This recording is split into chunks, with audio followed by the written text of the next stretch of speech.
Hello, everybody. This is CB with your business reality, and happy Monday. I hope you're having a fantastic start of the week. If not, it's okay. You can still change it throughout the week and make new changes in your life that are going to benefit not only you, but your family and those around you.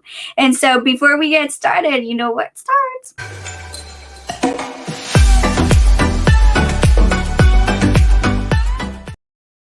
Everybody's having a great day. And so I have a fantastic person here next to me. Her name is Marty Munoz. She's the CEO and founder at Women's Legacy of Hope TV show and author and Legacy Conference LLC Global and Travel Business for all who have a story to share about hardships, adversities in their lives and how they overcome. She's also the CEO and founder of Legacy Magazine, where women and men can share their stories of triumphs. Marty brings 30 years of experience to the universe with healthcare staffing. So thank you, Marty, for all the years that you have done and development and business development. So thank you so much, Marty, for being here. You are a doll and you're incredible. You're just so soulful in so many ways, and so I appreciate you being here. And I mean, you've done so much great things, and you are doing so many great things, so it's a new journey for you as well. But to tell us a little bit about what are the trials in life that you had regarding facing adversity. You know, we all have a story, we all have a reason why we're doing what we're doing. So tell us a little bit about yourself and tell us a little bit about your story as well. Thank you. Thank you so much for having me on, first of all. And you are such a delight. I am so thankful for this platform and for you. You are just a joy and a ray of sunshine. I'm so glad that we connected. Well, I can go back to my beginning. And so I experienced abuse as a child. And from there, I went into an unhealthy relationship. And so growing up, my life wasn't so good. It wasn't so positive, right? I didn't have healthy um, adults around me that were going to nurture me as a child. So I had to go through quite a bit. But in that, I learned so much. And that's why I'm able to help so many people. I say that our mess is a message to the universe, right? What we do with it. Some people get stuck and some people don't know what to do and where to go from there. But I'm here to tell you there is hope. There is hope and there is possibilities to any situation. Taking a problem, there is always a solution. So I like to help people figure out what is the solution to your problem.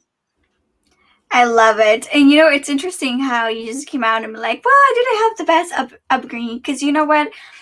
I feel like a lot of people do not. And like you said, a lot of people come out of it stronger and other people get stuck in the zone, like if they were still little, like a little girl, little boy. And so I had a very interesting upbringing as well because I had two parents that were completely opposite. One was very traditional, the other one was very open-minded. But I also grew up in a military home. So that required, moving, some PTSD, some screaming, and so forth. That when I was growing up, I had to say, well, okay, if I want to keep moving forward and help others, well, I have to help myself first, right? I have to be able to fix myself. I used to say that when I was younger. Mhm. And I'm like, well, how am I going to do this? Some of the ways that I did it was basically, like you were mentioning earlier, surrounding myself with people that have not gone through something similar, but more like experience. And they would tell me, okay, well, this is what happened to me and this is what I did. And so I started kind of doing more like a cause and effect kind of thing that not everybody analyzes the same as I do. But facing adversities is the first step in order to move forward with your life, right? But many people feel stuck. Right? They feel stuck, like, why am I still here? Why am I still stuck?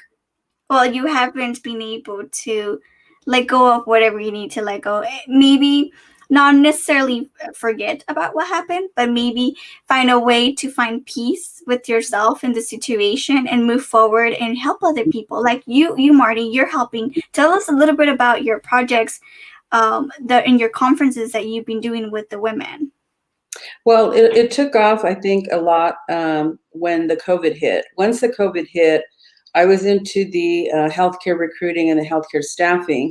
And so when I wrote my first book, I began to share my book with the healthcare clinics and the facilities that I was working with, some of the doctors and some of the nurses. And so, unbeknownst to me, what was going to transpire, what was going to take place, and that was that a lot of doctors and nurses began to come forward and share their stories with me of abuse, domestic violence. And so I think oftentimes there's a stigma in the world that we think that domestic violence happens perhaps to someone that is not educated or someone that lacks the skills or the ability. But no, I'm here to tell you that domestic violence is across the board. It can happen to anyone. So from successful doctors, medical doctors, nurses, and even a couple of attorneys that have come forward and shared their stories, I knew that there had to be a change within me. Something within me just said, okay, now we're going to have to figure out what's the best way that we can help these individuals. And so I had taken the domestic violence classes and courses many, many years ago, and just basically didn't do anything with it. And so it just started to surface up, interestingly, at how things can happen and how they shift in your life, right? Something happens in your life and it causes us to shift. While we're thinking we're supposed to be on a particular road, and suddenly something comes in out of nowhere, and you find yourself saying, oh my gosh, now what? And sometimes we have to do a timeout. I call it a timeout. And I had to do that. So when COVID hit, it was a timeout for me as well. I had to figure out what was working, the demand and supply of the universe that was calling to me, and that was the domestic violence. So from there, I launched the summits. I had plenty of events on Eventbrite, where the women were coming forward and sharing their stories of abuse. But not only abuse, it was different types of adversities and challenges. I had college students, high school students, moms, sisters. I had an array of women that were coming forward. So that's when I knew there's a demand, and we're going to supply the tools and the resources that they need, right? So that's what I did. Is I began with the summits on Eventbrite. From there, it's just grown, it's just taken off. And now we're looking at traveling from state to state, country to country. Wherever the doors are open, the possibilities are open for us to go in and speak with the women and help empower the women.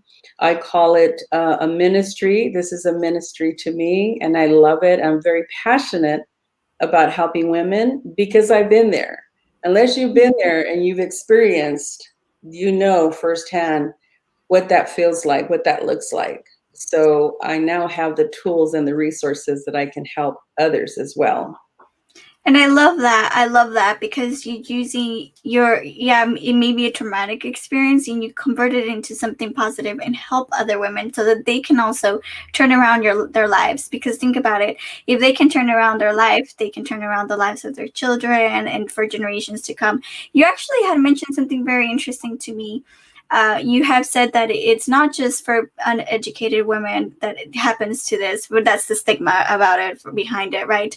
But it's also very educated women. It's not that they're smart. Do you think it's something that's happening culturally? It's something that they have seen in their past? Like, why is this happening so much in what you're seeing? Absolutely. I'm so glad you posed this question. What I have learned is that there is some sort of trauma that has happened in one's life. What I have learned from some of the physicians that I work with, the nurses, there was a couple of college professors also. And so what I have learned is that there was some sort of an abuse, an experience, a trauma of some sort that took place in their lives. They experience this, they see it, they feel it, they take ownership, and they think as a child, this is the way it's supposed to be. This is what happened to my mom and dad. This is what happened to my auntie, my uncle, whomever, down the lineage of the family, right? The generations of the family.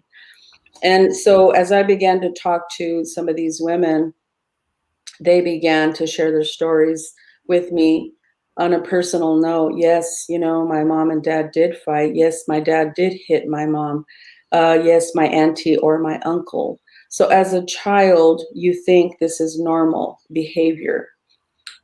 And so they grow up and they're attracted to these types of individuals because it is a trauma that is associated with the mental, right? You think this is normal behavior.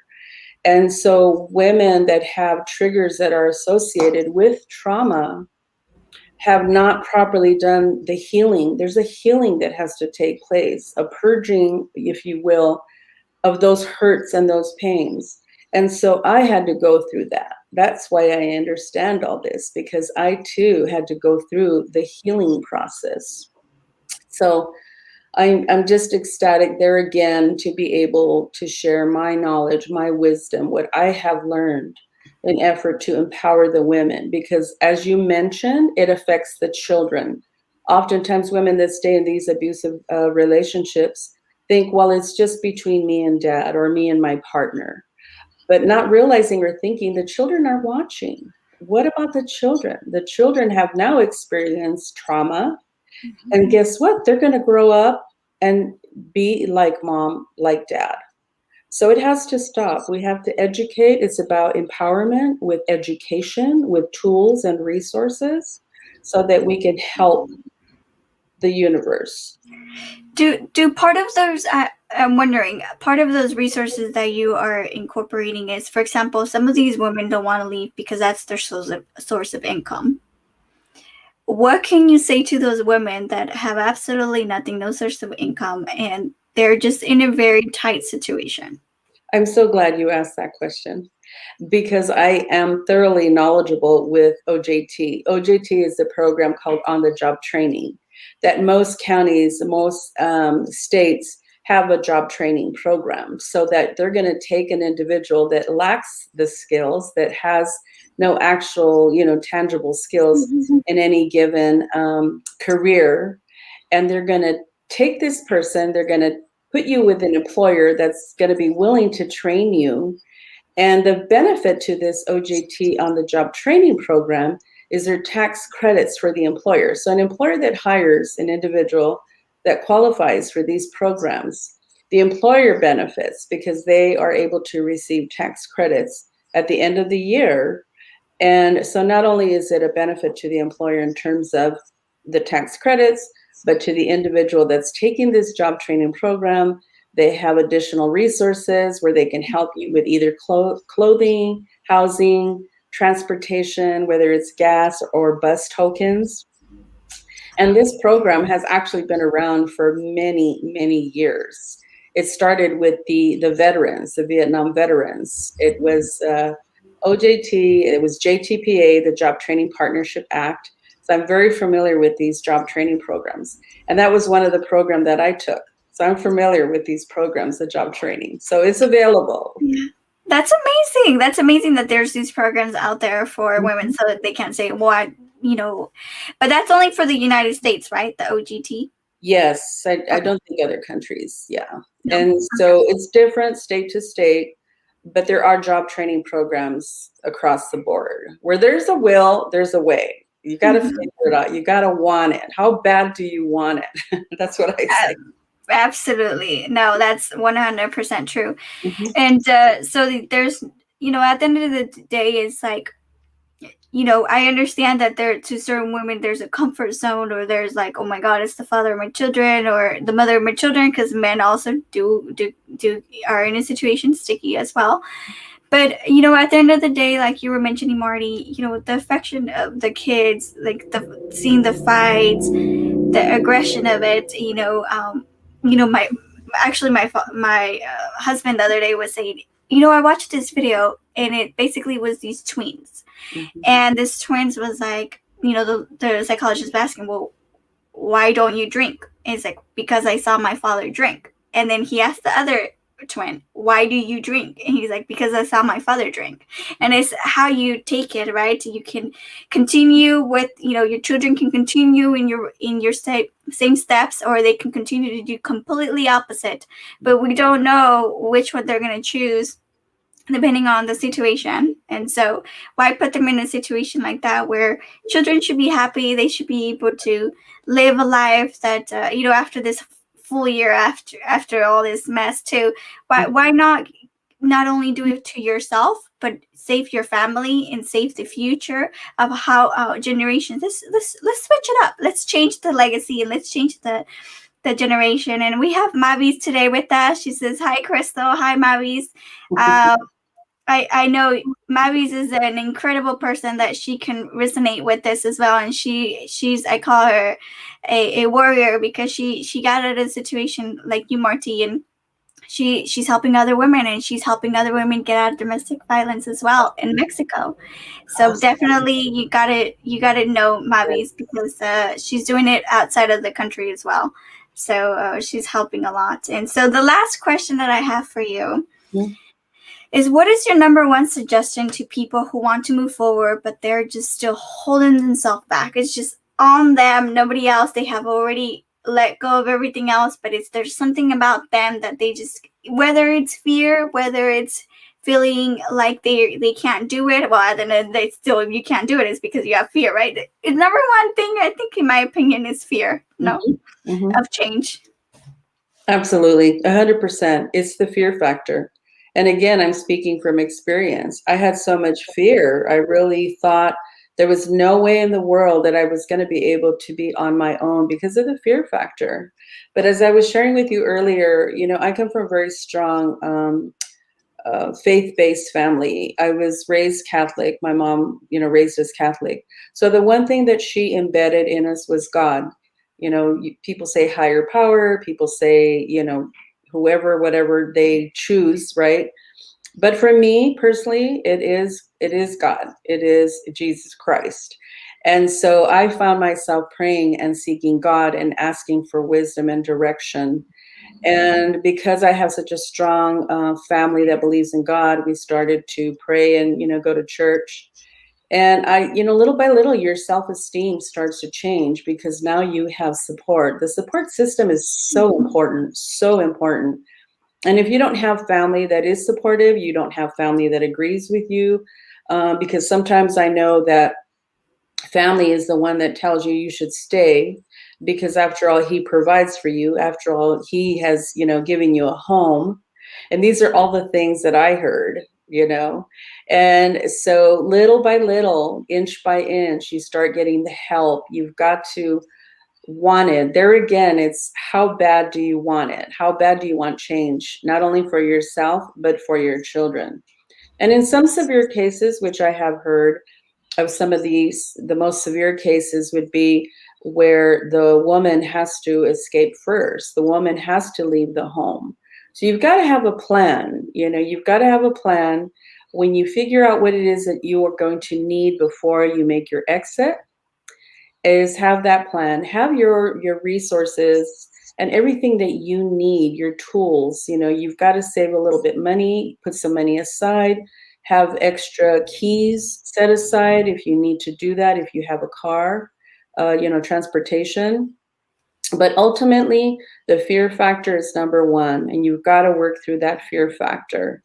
And again, your circle, who's in your circle, and whether it's your church, whether it's, a neighbor, friends, if you do have one sister, one brother, somebody that is supportive, that's where you start. And it's baby steps. And it's going to take some time. It doesn't happen just overnight.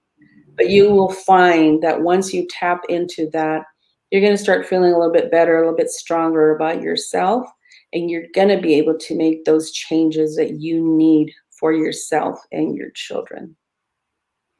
Oh, I love just listening to you, Marty, because you're a true warrior, and it makes me so happy that you're sitting here and telling all these women there is hope, right? There's no need to be living like this. Like, life is beautiful. We should be able to enjoy it. We should be able to live it the way we should, and not be fearful of whether we're gonna make it the next day or not. That's not how we should live.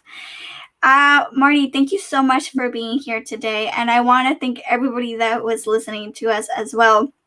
I saw people coming in and coming out, and thank you, Mavis, for commenting as well. I definitely need to connect you two. I think you two are a powerhouse doing similar stuff but different directions. So very happy for that. And if you want to connect with Marty, here is her www.womenslegacy.org website. The information that you need is in there. Just whatever resource, etc. Everything is in here. So remember that you're not alone. Remember that we all united and we're here for a reason. And let's keep that reason with light and vibrancy and unity, because at the end of the day, we're all here for a good reason, and we need each other. Absolutely. And so God bless everybody. Thank you, Marty, for everything. I have a blessing day. I hope to see you guys soon. I just have a little comment to make. I will be this is the last episode for the season. So Marty was my last person. I will be coming back in a couple months. I will, those of you that have already signed up with me, I will send an email soon. So don't beware. And just life has, like Marty says, you are going one way and life throws you in a different direction. So that's what the direction that I have to go for a second.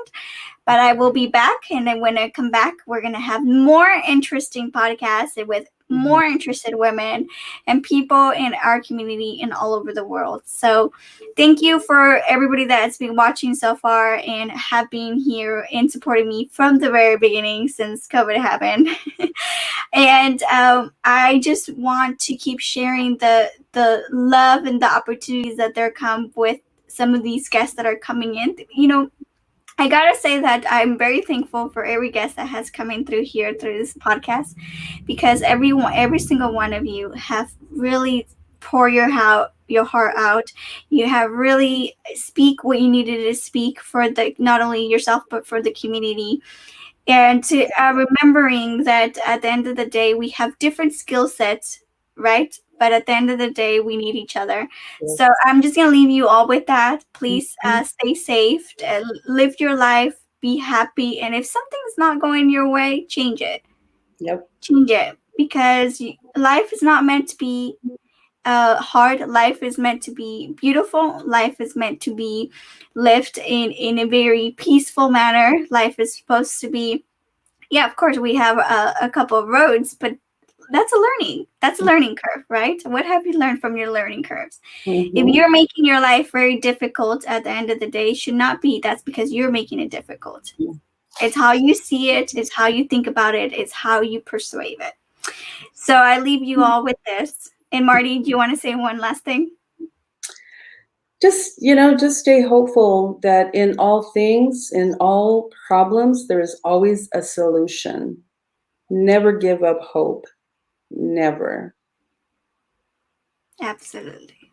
Never do that, and stay happy, and love you all. See you all soon, and have a wonderful and radiant day. Take care.